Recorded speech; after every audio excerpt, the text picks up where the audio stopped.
샬롬 반갑습니다. 강변교회 청년 여러분, 박현민 목사입니다.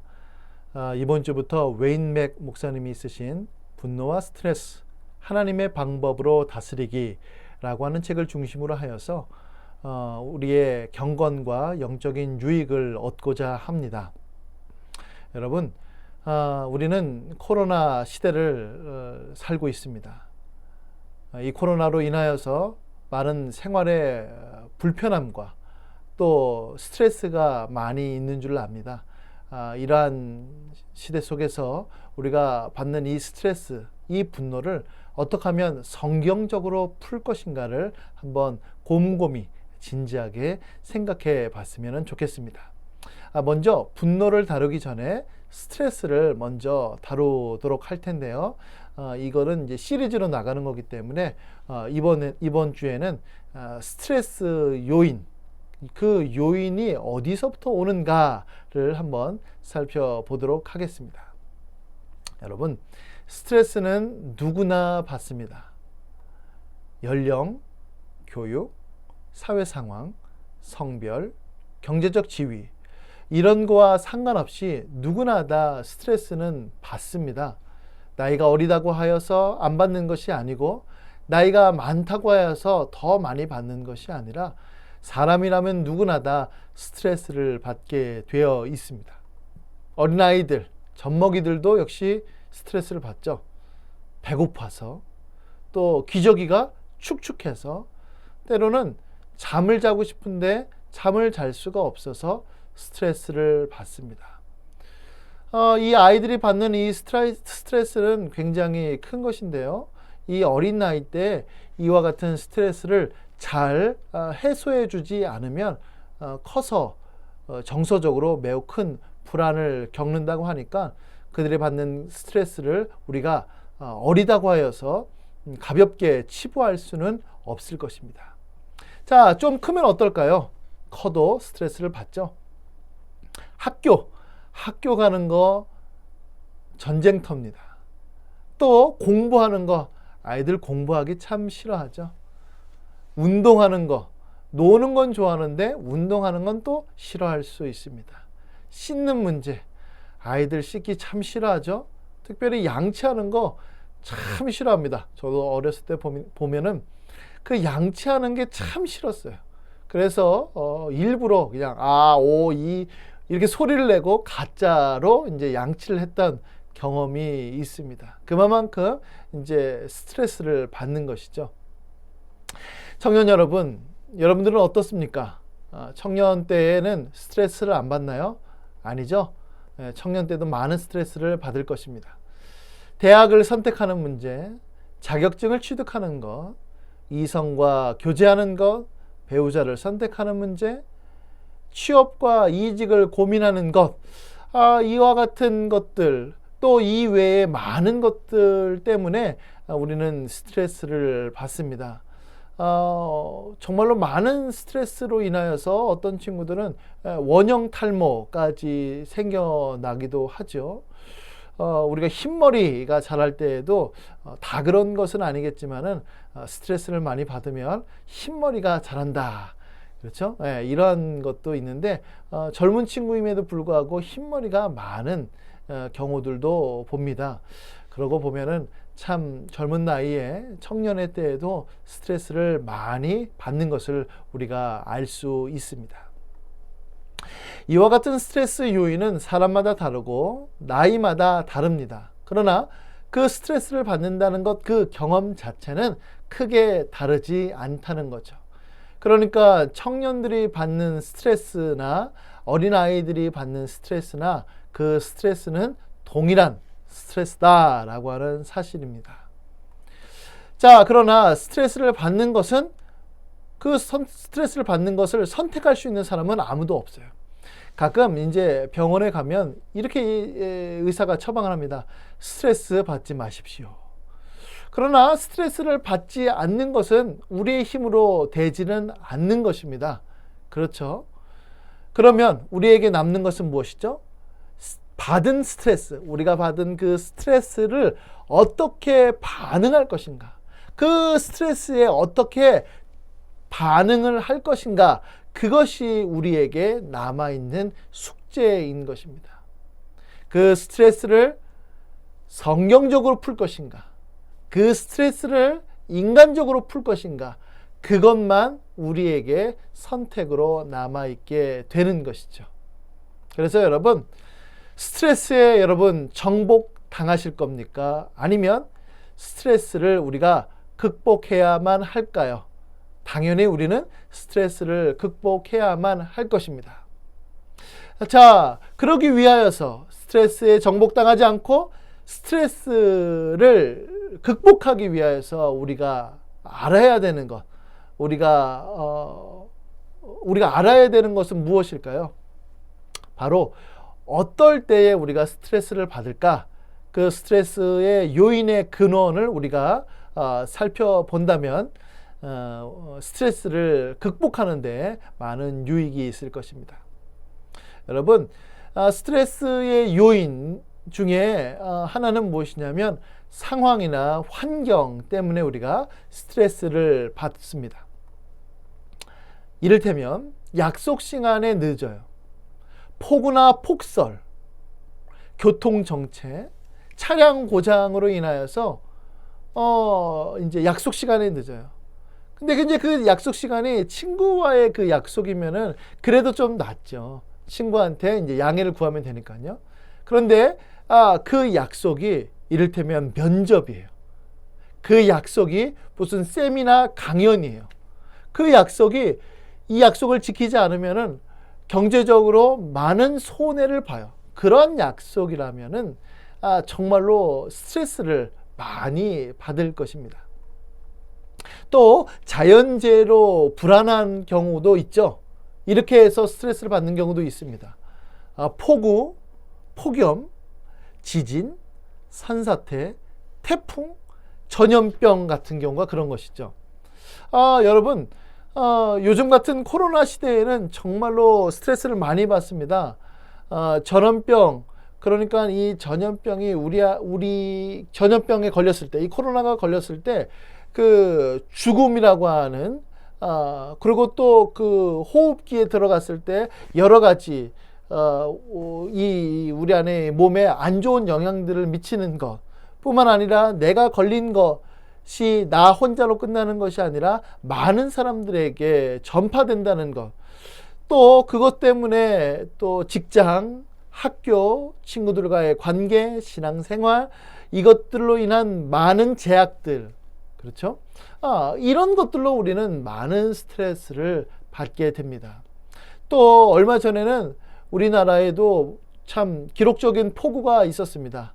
산사태도 많이 일어났고 또 농경지가 많이 침수가 됐고 가옥들도 이 폭우에 쓸려갔습니다. 엄청난 이재민이 발생했고 또 재산 피해가 있었습니다.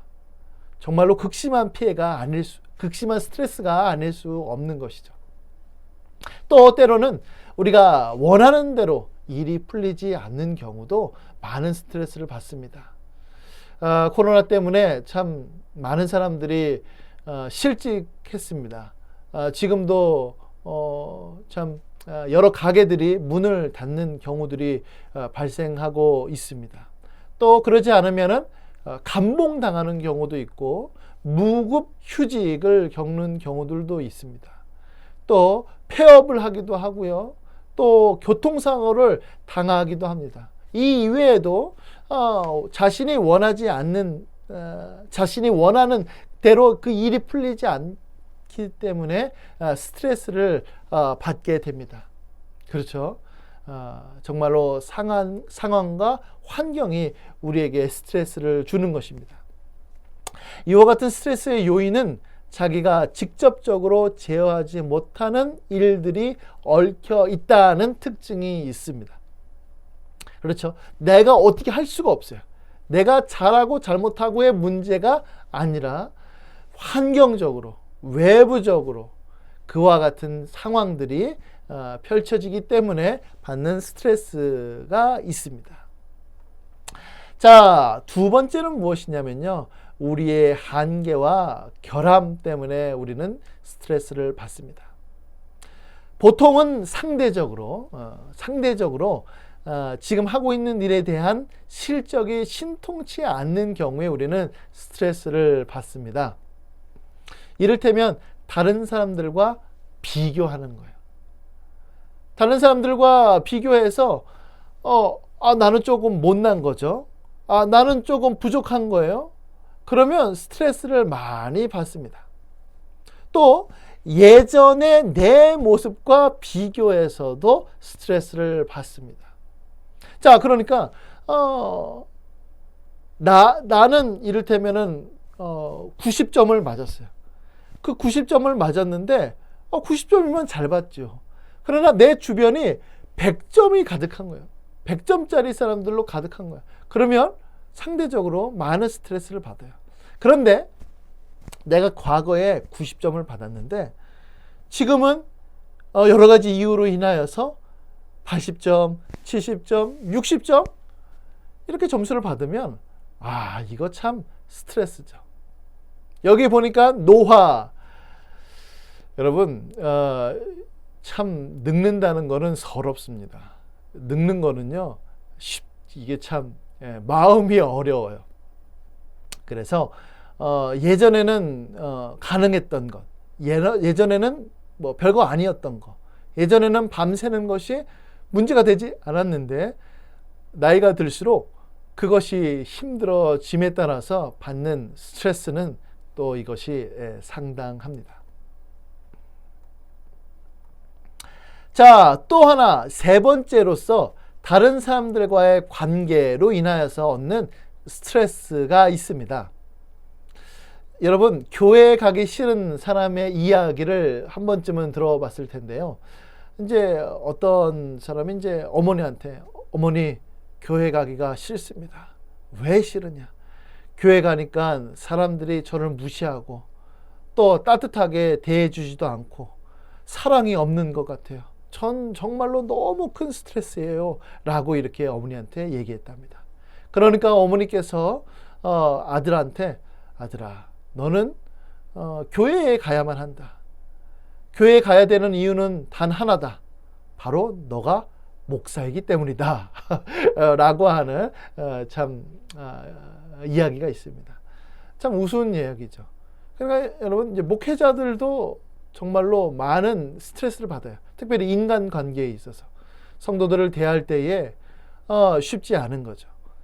목회자만 그러겠습니까? 사람과의 그 관계 속에서 많은 사람들이 어려움을 겪고 있고 스트레스를 받고 있습니다.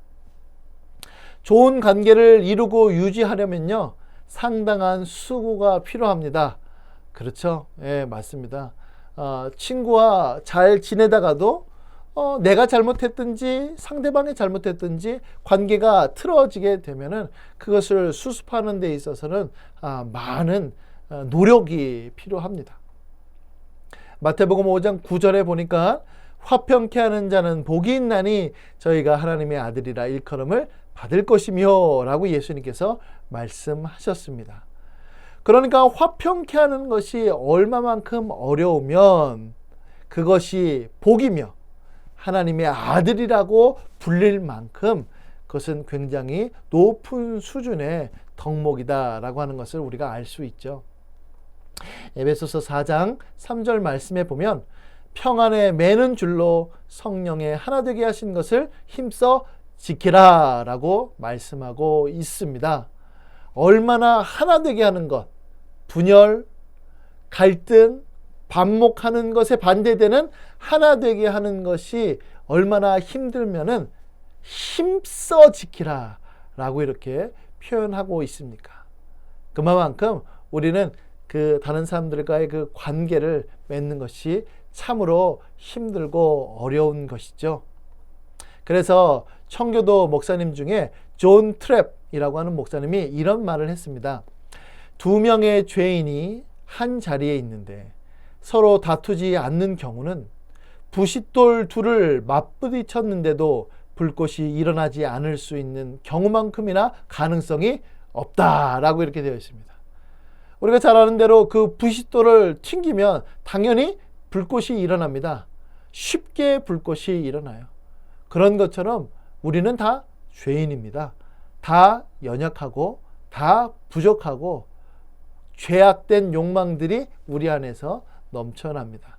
그러한 사람들끼리 있으니 얼마나 큰 다툼이 있겠습니까? 사람과의 그 관계에 얼마나 큰 어려움과 스트레스가 있겠습니까? 여러분, 정말로 사람과의 관계에서부터 오는 그 스트레스는 그 스트레스는 우리에게 큰 충격으로 다가옵니다. 자, 이 그림 어떻습니까? 참 이 사람이 많은 스트레스, 머리가 복잡한 것 같아요. 여러분들의 모습도 이와 같은 모습은 아닌지 한번 고민해 보시길 바랍니다. 그리고 그 번뇌가, 그 고민이, 그 스트레스가 과연 어디서부터 오는가를 한번 곰곰이 생각해 보시길 바랍니다. 오늘 다뤘던 내용입니다. 스트레스 요인의 근원. 첫 번째, 내가 받는 스트레스가 환경이나 상황 때문인지, 아니면 자신의 한계와 결함 때문인지, 아니면 다른 사람들과의 그 관계 때문인지, 여러분들 이와 같은 것들을 한번 고민해 보시길 바랍니다. 네, 이와 같은 근원, 그 근원을 알 때에 우리가 스트레스를 더욱더 잘 극복할 수 있게 되는 것입니다. 이와 같은 유익이 우리 청년부들 가운데 있기를 바라며 곰곰이 생각해보고 따져보고, 그래서 나의 스트레스 근원이 어디서부터 오는지를 밝히 깨달아서 여러분들이 그 스트레스로부터 벗어나는데 유익을 얻기를 예수님의 이름으로 간절히 축복합니다. 아멘.